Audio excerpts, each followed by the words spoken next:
Menanggapi pernyataan Joko Widodo terkait adanya orang besar di balik kasus dugaan ijazah palsu, pengacara Roy Suryo Ahmad Kozinudin meyakini tidak ada sosok orang besar di balik isu ijazah palsu. Jika benar ada, Ahmad Kozinudin pun meminta Jokowi untuk menunjukkan nama besar tersebut. Hari ini saya tantang saudara Joko Widodo, kalau memang benar ada orang besar, tunjuk hidungnya. Siapa namanya? Apakah orang besar itu Aguan? Sebut Aguan. Kalau orang besar itu Antoni Salim, sebut Antoni Salim. Kalau orang besar itu SBY, sebut SBY. Jangan mengedarkan fitnah, ini kan aneh. Sebelumnya, Presiden ke-7 RI Joko Widodo meyakini isu ijazah palsu yang menyerangnya merupakan bagian dari agenda besar yang dimainkan oleh sosok berpengaruh yang disebut sebagai orang besar. Namun, Jokowi enggan mengungkap siapa orang tersebut. Feeling saya mengatakan ada agenda besar politik dalam tuduhan ijazah palsu maupun pemakzulan.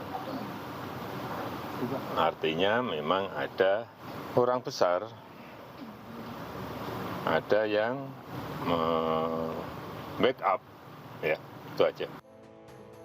Agar polemik perdebatan ijazah bisa selesai, Ahmad Kozinudin meminta agar Jokowi tidak lagi mengulur waktu untuk menunjukkan ijazahnya ke hadapan publik. Tim Liputan iNews melaporkan.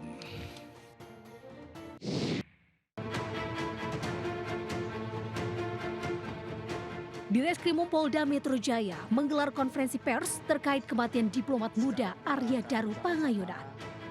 Setelah melakukan penyelidikan terhadap kematian diplomat secara menyeluruh dengan pendekatan berbasis Scientific Crime Investigation, disimpulkan bahwa kematian diplomat muda Arya Daru Pangayunan meninggal dunia tanpa keterlibatan pihak lain.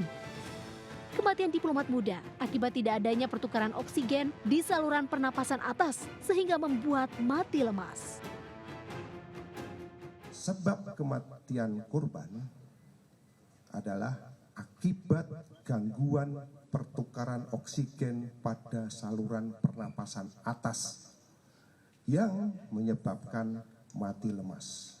Penyelidikan yang kami lakukan, kami simpulkan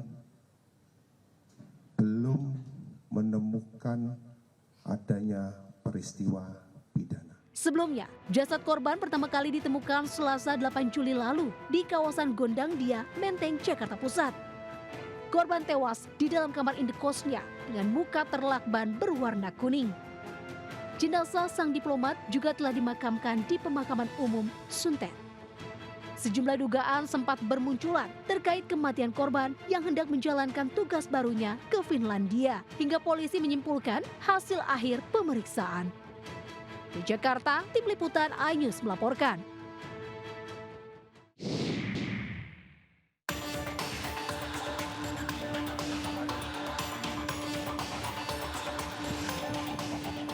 Inilah rekaman CCTV saat sekelompok pemuda berjumlah 3 hingga 4 orang membegal seorang pengendara sepeda motor, pengemudi ojek pangkalan di kawasan Kampung Kurnia, Medan Belawan, Kota Medan, Sumatera Utara. Terlihat pelaku menghantam korban, Iman Kurnia Abadi, dengan menggunakan balok hingga terjatuh. Para pelaku memilih kabur dan korban langsung dibawa ke rumah sakit terdekat. Menurut sang istri, korban sempat dirawat selama 3 hari, namun dinyatakan meninggal dunia karena mengalami pendarahan di kepala. Itu pelaku ada 3 orang, pelakunya ada 3 orang. Memang keseharian suami saya, dia bekerja sebagai ojek pangkalan. Dan setiap harinya dia mengantarkan sewa langganannya ke Belawan. Pihak keluarga berharap polisi segera menangkap pelaku untuk mempertanggungjawabkan perbuatannya. Dari Medan, Sumatera Utara, Yuda Bahar melaporkan.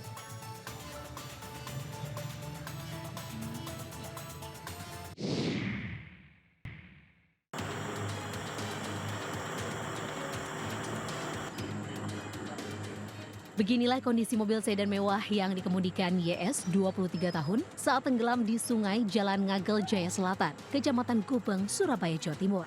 Sebelum masuk sungai, mobil mewah yang dikemudikan pengusaha cuci sepatu ini sempat menabrak taman dan pagar pembatas jalan.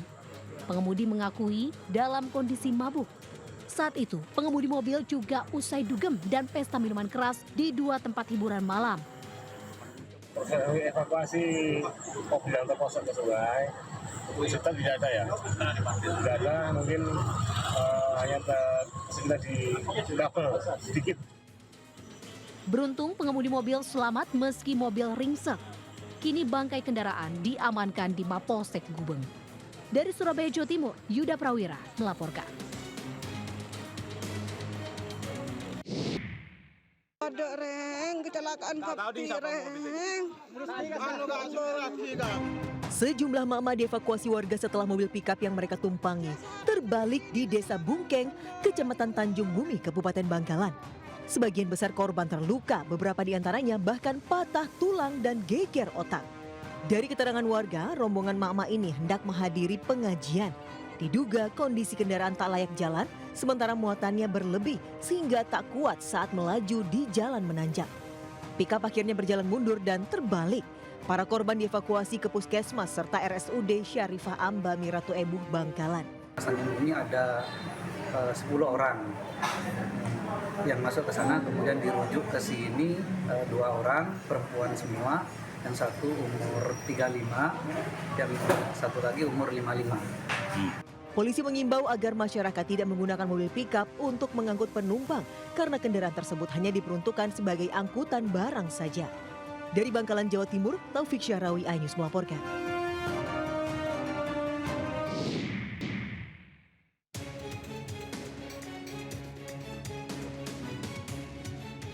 Truk menabrak 2 unit mobil di depan sebuah toko di Jalan Raya Jepara, Melonggo, Desa Mambak, Jepara, Jawa Tengah.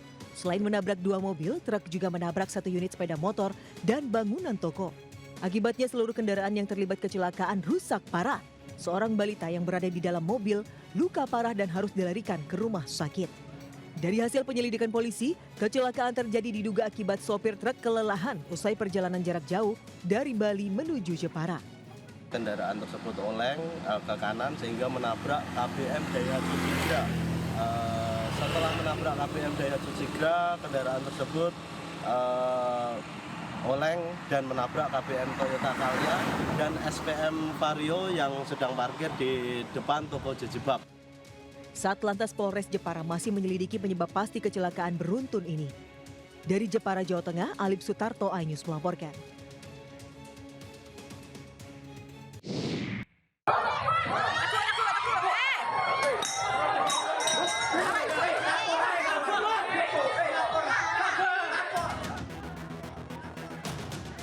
Seorang calon pembeli BBM di SPBU emosi dan menganiaya warga dengan sebilah besi. Warga yang sedang antri BBM langsung melerai kericuhan itu.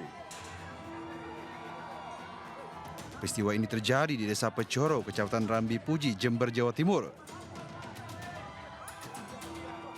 Diduga pelaku kesal karena antreannya diserobot calon pembeli lain. Selain kericuhan, panjangnya antrean pembeli BBM juga membuat salah seorang warga pingsan.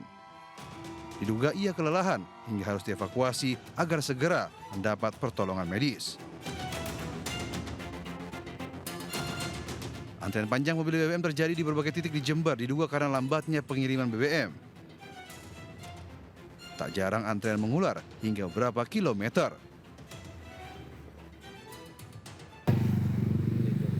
Antriannya masih sampai lampu merah. Ini sampai berapa kilo ini antriannya? Sekitar 1 kilo. 1 kiloan ya. Pak, harapannya Bapak sendiri gimana sih Pak? Ke Pertamina barangkali? Mudah-mudahan cepat normal lah, pengiriman lancar gitu. Warga pun berharap pasokan BBM dari Pertamina kembali lancar agar mereka tak harus mengantri saat membeli BBM di SPBU. Dari Jember, Jawa Timur, Bambang Sugiarto melaporkan.